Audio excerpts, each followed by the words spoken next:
Government ఇస్తుంది. బంద్ వస్తలేవు, current సేల్గా లేదు, అవి ఇస్తే లోన్లు మాఫ్ చేస్తానే, ఆయిల్ లోన్ మాఫ్ చేయలే, ఏం చేయలే. మాకు ఏముడుతుంది ఊగా ఎట్టి చాకరీ చేస్తాం సార్, మాకు ₹1 లేదు.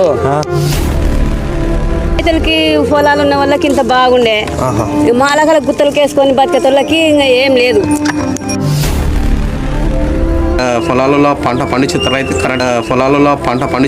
కరెంట్ తక్కువ పడుతుంది. అప్పుడు కేసీఆర్ 24 గంటలు ఇస్తుండే, ఇప్పుడు 24 గంటలు లేదు.